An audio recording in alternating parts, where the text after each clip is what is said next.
आपका महेंद्र पाल। आज हम जानेंगे एंडोट्रैकियल ट्यूब सक्शनिंग के बारे में। कब करें, कैसे करें, क्या है फायदे, क्या है नुकसान। और पसंद आए तो अपने दोस्तों के साथ शेयर करें, सब्सक्राइब करें और कमेंट करें कि आपको किन ऐसे टॉपिक्स के बारे में और जानकारी चाहिए। देखने के लिए वीडियो के अंत तक जुड़े रहें। एयरवे सक्शनिंग का हम रूटीनली कहाँ यूज करते हैं, तो हम एक्यूट केयर में, सब एक्यूट केयर में और लॉन्ग टर्म या फिर होम केयर सेटिंग में यूज कर सकते हैं। अच्छा, तो हमें सक्शनिंग की जरूरत क्यों पड़ती है? सोचो। ऑब्वियसली जब पेशेंट अपना रेस्पिरेटरी सिक्रेशन बाहर नहीं निकाल पाता है तो हमें सक्शनिंग करनी ही पड़ेगी। तो आप पूछोगे कि पेशेंट अपना रेस्पिरेटरी सिक्रेशन क्यों नहीं निकाल पाता है? इसके दो ऑब्वियस रीजन है, जैसे कि पेशेंट का एक्सेसिव प्रोडक्शन हो रहा है रेस्पिरेटरी सिक्रेशन का। ये हो सकता है आपका बैक्टीरियल इन्फेक्शन हो या फिर हो सकता है अस्थमा। और दूसरा रीजन हो सकता है पेशेंट का पुअर कफ रिफ्लेक्स हो। इसका कॉज हो सकता है कोई न्यूरोलॉजिकल डेफिशिएंसी या फिर क्रेनियल नर्व पाल्सी, जिसके कारण से सिक्रेशन का एक्युमुलेशन अपर एयरवे और लोअर एयरवे में हो जाता है, जो कि आपके कार्बन डाइऑक्साइड और ऑक्सीजन का गैसेस एक्सचेंज का अफेक्ट करता है, जिसकी वजह से सेल्यूलर डिस्फंक्शन को भी अफेक्ट करता है। अब आप पूछोगे कि कौन सा सक्शन यूज करना है। ये डिपेंड्स करेगा आपके रिसोर्सेज पर, आपके मैन पावर पर और आप कौन से एयरवे को टारगेट कर रहे हो, अपर एयरवे या लोअर एयरवे। हम एयरवे तो कर रहे हैं, लेकिन थोड़ा एयरवे के बारे में भी जान लेते हैं। एयरवे मेनली दो टाइप में डिवाइड होता है, अपर एयरवे, लोअर एयरवे। आपका अपर एयरवे स्टार्ट होता है from the mouth, nasopharynx, oropharynx and laryngopharynx. फिर आपका आता है lower airway. Lower airway start होता है from the trachea, bronchi, tracheal bronchi, then alveoli. अब हम जानेंगे सक्शनिंग के क्या-क्या इंडिकेशन हो सकते हैं। ऑब्वियसली सक्शनिंग का इंडिकेशन सिक्रेशन ही है हमारा, बट उस सेटअप में जैसे कि हम देखते हैं कि आपका ब्लड हो, आपका पस हो या फिर बच्चों में म्यूकोनिम हो, रेस्पिरेटरी ट्रैक्ट से निकालने के लिए हम सक्शनिंग का इस्तेमाल करते हैं। जैसे कि हम डायग्नोस्टिक पर्पस में भी देखा जाता है कि कभी कभार हमें मिनी बाल निकालने के लिए या फिर हो सकता है आपका हिस्टोपैथोलॉजिकल या फिर माइक्रोबायोलॉजिकल सैंपल कलेक्शन के लिए भी हम सक्शनिंग का इस्तेमाल करते हैं। और आप इन आईसीयू सेटिंग्स में देखते हो तो आईसीयू सेटिंग में हमारे पास मेनली आर्टिफिशियल एयरवे वाले पेशेंट होते हैं, जैसे कि आपका ट्रैकेस्टोमी या फिर एंडोट्रैकियल ट्यूब। तो हमें उसकी पेटेंसी मेंटेन करने के लिए भी सिक्रेशन निकालना होता है, इसलिए हम सक्शनिंग का इस्तेमाल करते हैं। एंडोट्रैकियल सक्शनिंग के कोई कॉन्ट्राइंडिकेशन भी है क्या? एब्सोल्युटली कोई कॉन्ट्राइंडिकेशन नहीं, परंतु जब हेल्थ केयर प्रोवाइडर किसी पेशेंट का सक्शन करने जा रहा है तो उसको उसका क्लिनिकल कंडीशन के बारे में और कोई एडवर्स इफेक्ट होते हैं तो क्या प्रिपेयरनेस होती है उसके बारे में जानकारी होनी जरूरी है। थ्योरी तो बहुत हो गई, अब थोड़ा जान लेते हैं करना कैसे। करने के लिए हमें चाहिए इक्विपमेंट, जो हमें मेनली किस इक्विपमेंट की जरूरत होती है सक्शनिंग के लिए। सबसे पहले हमें चाहिएगा ऑक्सीजन सोर्स के साथ में वैक्यूम, जो कि कनेक्ट होगा आपका एक कैलिब्रेटर के साथ में और उसके साथ में कलेक्शन कंटेनर होगा। फिर आपका दूसरा होगा ऑब्वियसली पीपी होगा आपका, जिसमें आपका गोगल्स हो सकता है, शील्ड हो सकता है, स्टेराइल ग्लव्स होता है, क्योंकि आपको सबको पता है सक्शनिंग एक स्टेराइल प्रोसीजर है। इसके साथ में आपका एक क्लीन ग्लव्स भी ले सकते हो साथ में। इसके अलावा हमें चाहिए नॉर्मल सलाइन, आपका 100 ml बॉटल हो सकता है, 500 हो सकता है, जो हमें सक्शन कैथेटर को क्लीन करने के लिए। इसके अलावा आप होम केयर सेटिंग में कर रहे हो या फिर आईसीयू सेटिंग में कर रहे हो, लेकिन हमें मॉनिटरिंग बहुत जरूरी है। पता है कि ड्यूरिंग सक्शनिंग हमें पेशेंट का सैचुरेशन और हार्ट रेट एटलीस्ट चाहिए, तो आप पल्स ऑक्सीमीटर ले सकते हो इसके लिए। और इसके अलावा हमें नेक्स्ट चाहिएगा आर्टिफिशियल मैनुअल ब्रीथिंग यूनिट, जो कि आपका एम्बू बोलते हैं, या फिर रिससिटेटिव डिवाइस जैसे कि आपका बेंच सर्किट हो सकता है। और आप आईसीयू सेटिंग में तो ऑब्वियसली आपका वेंटिलेटर। अगला हम लेंगे ऑफिस से सक्शन करने के लिए हमें जरूरत पड़ेगी सक्शन कैथेटर। हम लेंगे नॉर्मली 2 सक्शन कैथेटर, एक तो आपका सेम साइज का या एक दूसरा लेंगे internal diameter of endotracheal tube का 50% साइज का। इसके बाद हम लेंगे आपका इमरजेंसी के लिए क्रैश कार्ड मेडिसिन, जैसे कि क्योंकि हम कुछ कॉम्प्लिकेशन होते हैं तो हम कैसे डील करेंगे, इसके लिए क्रैश कार्ड भी बहुत जरूरी है। अब आप पूछोगे कि हम सिलेक्शन ऑफ सक्शन कैथेटर का क्या करें, कैसे करें, कौन से फ्रेंच का सक्शन कैथेटर कौन सी ट्यूब के लिए। नॉर्मली एक आइडियल फॉर्मूला यह होता है कि आपका जिस साइज का आपका ट्यूब होता है उसको मल्टीप्लाई 2 करके उसका क्लोजेस्ट इवन नंबर होता है वो सेलेक्ट करते हैं। जैसे कि आपने पेशेंट को 7 नंबर का एंडोट्रैकियल ट्यूब है तो आप मल्टीप्लाई 2 करेंगे तो आप या तो 14 कर लो या फिर 12 नंबर का सक्शन कैथेटर फ्रेंच का जो होता है वो हम यूज कर सकते हैं। जिसकी और हम चिल्ड्रन केसेस में हम देखेंगे सक्शन करने के लिए तो हमें इंटरनल डायमीटर ही देखना पड़ेगा, उसके अकॉर्डिंग आप सक्शन कैथेटर सेलेक्ट कर सकते हैं। अब आप पूछोगे सक्शन कौन कौन कर सकता है? मेनली फिजिशियन, रेस्पिरेटरी थेरेपिस्ट या फिर नर्सेज, और इतना पढ़ाने के बाद तो आप भी कर सकते हो सक्शनिंग।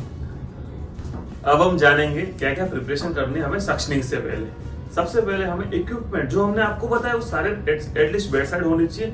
इसके बाद सबसे पहले हमेशा ध्यान रखें, मैक्सिमम लोग गलती करते हैं। पेशेंट को 100% ऑक्सीजन के साथ में उसको ऑक्सीजनेट करना है।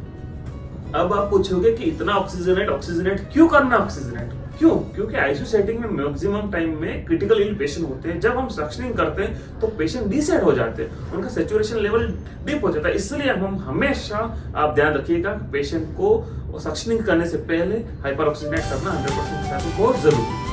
नॉर्मली हम सक्शनिंग करने के लिए प्रिपेयर्डनेस में अगला आपका स्टेप होगा स्टेरलाइजेशन। आपका जो ग्लव्स पहना है स्टेराइल होना चाहिए। आप जो सक्शन कैथेटर लेते जा रहे हो वो भी स्टेराइल पैकेट होना चाहिए।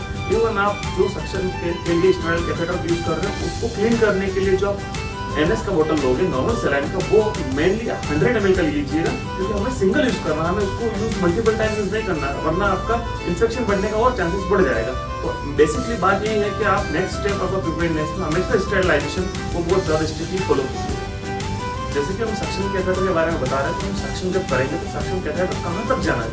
Ideally do not go beyond the area. Otherwise क्या होता है कि वहाँ पर म्यूकोसल इंजरी आप कर सकते हो, ब्लीड कर सकते हो, और कोई बहुत मैक्सिमम केसेस में पेशेंट में ब्रेडिकार्डिया जैसे सीन भी देखे जा सकते हैं। ये तो हमने जान लिया कि सक्शन कैथेटर को कितना डीप इंसर्ट करना है, लेकिन अब आगे जानेंगे हम सक्शन कैथेटर के लिए सक्शन के लिए कितना प्रेशर हमें चाहिएगा। आइडियली 70 to 150 mmHg का हमें प्रेशर चाहिए, बट कुछ केसेस में जहाँ पर सीक्रेशन बहुत ज्यादा थिक होती हमें 200 mmHg तक जा सकते हैं, बट विथ प्रॉपर प्रिकॉशन, क्योंकि इसमें एडवर्स इफेक्ट देखे जाते हैं। और इसमें हम क्विक इन और क्विक आउट का रूल फॉलो करेंगे, जो कि विद इन 15 सेकंड में आपका सक्शन हो जाना चाहिए। सक्शनिंग पूरी होने के बाद में हमें पेशेंट को जैसे हमने प्री ऑक्सीजनेट किया था, ऐसे ही हमें सक्शनिंग के बाद फिर से 100% ऑक्सीजन के साथ में पेशेंट को ऑक्सीजनेट करना है। और उसके साथ ही साथ हमें जब भी नेक्स्ट सेक्शन हमें करें उसके पहले 15 सेकंड का एटलीस्ट टाइम होना चाहिए। इसके बाद आप नेक्स्ट सेक्शन को कीजिएगा। हमने अभी बेसिक सक्शनिंग का बेसिक तो जान लिया, लेकिन आप पूछोगे अब सक्शनिंग कितने टाइप की होती है? क्लिनिकल प्रैक्टिस में मेनली 2 टाइप की सक्शनिंग होती है, एक आपका था ओपन, एक होता आपका क्लोज। ओपन सक्शनिंग में जो पुराना आईसीयू प्रैक्टिस है वो कुछ आज भी होता है। उसमें हम नॉर्मली क्या करते हैं, पेशेंट का एंडोट्रेकियल ट्यूब को डिस्कनेक्ट करते हैं वेंटिलेटर के साथ में, फिर हम सक्शन कैथेटर स्टैंडर्ड प्रिकॉशन के साथ में इंसर्ट करते हैं, सक्शन करते हैं, उसमें हमारा पूरा प्रोसीजर फॉलो होता है। लेकिन कुछ अभी पिछले 2 दशकों से देखा गया है क्लोज सक्शनिंग भी बहुत अच्छी प्रैक्टिस में यूज हो रही है। अब हम देखेंगे कि ओपन सक्शनिंग कैसे होती है।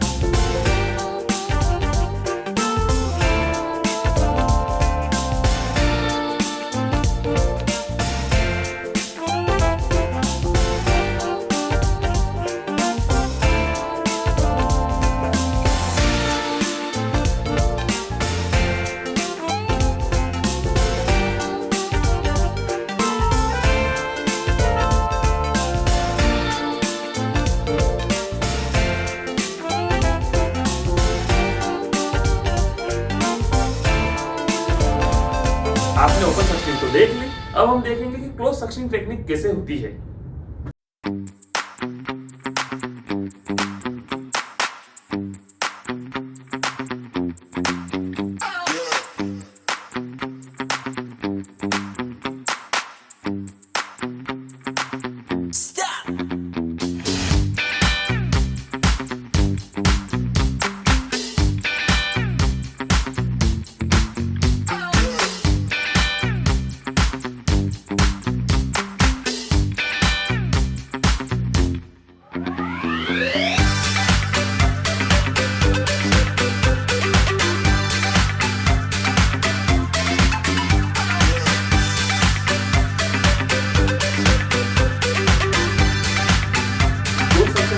एडवांटेज में अपन देखने जाते हैं कि ऐसा कोई स्टडीज में भी देखा गया है कि ये कोई वेंटिलेटर एसोसिएटेड न्यूमोनिया के इंसिडेंट को कम नहीं करता है, बट कुछ हमारे लिए एडवांटेज है, जिसके अभी करंटली कोविड सिचुएशन में अगर हम पेशेंट का ओपन सक्शन करने जाएंगे तो एरोजल जनरेट होगा, जो कि हेल्थ केयर प्रोफेशन वहां पर जो होंगे वो भी इफेक्ट होंगे, उसको प्रिवेंट करता है। इसके अलावा जो पेशेंट की वेंटिलेटर पर है, जिनको हाई पीप की जरूरत है और हमें लो सक्शनिंग की जरूरत है, उसके लिए भी बहुत बेस्ट, ये बहुत बेहतरीन फायदेमंद है।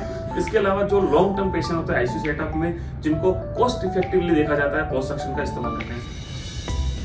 अब हम थोड़ी नजर डाल देते हैं एडवर्स इफेक्ट के बारे में। हम कब से कह रहे हैं एडवर्स इफेक्ट देखे जाएंगे, एडवर्स इफेक्ट देखे जाएंगे, क्या क्या हो सकते हैं? मेनली सबसे पहले मोस्ट कॉमनली जो देखा जाता है वो होता है म्यूकोसल इंजरी। क्योंकि आप भी जानते थे प्रेशर से ट्यूब एक म्यूकोसा तक जाएगी तो म्यूकोसल इंजरी का बहुत ज्यादा चांस रहता है, जिसमें आपका ब्लीडिंग भी हो सकता है। इसके अलावा आपका देख सकते हैं इन्फेक्शन। क्यों? क्योंकि आप स्टेराइल प्रोसीजर फॉलो कर रहे हैं। अगर आप में स्टेरिलिटी ब्रेक होती है कहीं भी मिनिमम भी, तो भी एक इन्फेक्शन होने का चांस हो सकता है, क्योंकि बहुत सेंसिटिव एरिया में आप प्रोसीजर करने जा रहे हैं। फिर इसके अलावा हम देख सकते हैं कि न्यूरोलॉजिकल जिसकी वेगल स्टिमुलेशन हो सकता है, उसकी वजह से ब्रेडिकार्डिया भी देखा जा सकता है। इसके अलावा पेशेंट के अंदर सिंपैथेटिक स्टिमुलेशन की वजह से हाइपोटेंशन या हाइपरटेंशन भी देखा जा सकता है। इसके अलावा आपके अंदर एडवर्स इफेक्ट जैसे कि टीथ कलर होने की वजह से एटलेक्ट्रिसिस भी देखा जा सकता है। और पेशेंट का वैसे भी एयरवे है, आप उसमें सक्शन कैथेटर इंसर्ट कर रहे हो, किसी ऑक्सीजन सोर्स से कनेक्ट नहीं है, तो हाइपोक्सिया भी केसेस में देखा जा सकता है। वो सब डिपेंड करता है आपके टाइम पे। जैसे मैं हमने बताया था 15 सेकंड से ज्यादा नहीं करना है, तो उसकी वजह से हाइपोक्सिया भी देखा जा सकता है। और बहुत सारे केसेस में क्या होता है कि आप स्टिमुलेशन की वजह से ब्रोंकोस्पाज्म भी देखा जा सकता है। और कुछ न्यूरोट्रोमा पेशेंट होते हैं जिनके अंदर रेस्ड आईसीपी का भी केसेस देखे जा सकते हैं ड्यू टू सक्शन। आज के टॉपिक के में हमने ये जान लिया कि सक्शनिंग कैसे करना है, क्यों करना है, कहाँ करना है, क्या क्या इक्विपमेंट की नीड है, लेकिन हम थोड़ा जान लेते हैं कि हमें क्या नहीं करना है इसके बारे में। तो रूटीनली जो नॉर्मल सलाइन का इस्तेमाल करते हैं सक्शनिंग के लिए, तो अमेरिकन रेस्पिरेटरी एसोसिएशन ने कभी भी इसको रिकमेंडेड नहीं किया है कि आप नॉर्मल सलाइन का इस्तेमाल करें सक्शनिंग के लिए। इसके अलावा एक चीज हमेशा मैं जोर दे रहा हूँ, आपको बता रहा हूँ कि please do hyper oxygenate before and after suctioning. और स्पेशली वन मोर थिंग कि पेशेंट के अंदर आप ये प्रोसीजर कर रहे हो स्टेरिलिटी हमेशा मेंटेन करके रखिए। अदरवाइज आप सक्शनिंग तो करोगे लेकिन साथ में एक इन्फेक्शन का सोर्स भी गिफ्ट में दे दो, क्योंकि हम आईसीयू सेटअप में हो, वहां पर आपके पास दूसरे बहुत सारे पेशेंट होते हैं, क्रॉस कंटामिनेशन का भी डर रहता है। तो ये चीजें आप हमेशा ध्यान रखिएगा कि आपको क्या नहीं करना और क्या करना है। दोस्तों हमने कर लिया पूरा प्रोसीजर, अब चलो करते हैं किट रिवीजन। सबसे पहले हम क्या करेंगे, पेशेंट को देखेंगे कि सक्शन की जरूरत है या नहीं है। अगर सक्शन की जरूरत है तो हमें प्रिपेयरनेस जरूरी है, जिसमें आपका पीपी हो या फिर इक्विपमेंट हो, या फिर हमें क्या क्या नीड थे हमने जिस टॉपिक में डिस्कस किया था वो रखेंगे। फिर इसके बाद में स्टेराइल तरीके से हम प्रिपेयर कर लेंगे, इसके बाद स्टेराइल ग्लव्स पहन लेंगे, फिर हम पूरा प्रोसीजर स्टार्ट कर देंगे। सबसे पहले हम हाइपर ऑक्सीजनेट करेंगे पेशेंट को। जैसे आपका पेशेंट हाइपर ऑक्सीजनेट हो जाए, आप सक्शन कैथेटर इंसर्ट करेंगे। फिर हमेशा विड्रॉल के टाइम में सक्शन करें, जैसे हमने प्रोसीजर में वीडियो में बताया था आपको। इसके बाद में हम पेशेंट को वापस डिस्कनेक्ट करेंगे और पेशेंट को फिर से हाइपर ऑक्सीजनेट करेंगे। इसके बाद वाइटल मॉनिटरिंग करेंगे। और एक चीज ध्यान रखिएगा, ड्यूरिंग सक्शनिंग भी हमेशा हार्ट रेट और सैचुरेशन को हमेशा मॉनिटर करते रहना चाहिए। चलो इसी के साथ आज का वीडियो हम यहीं पर फिनिश करते हैं।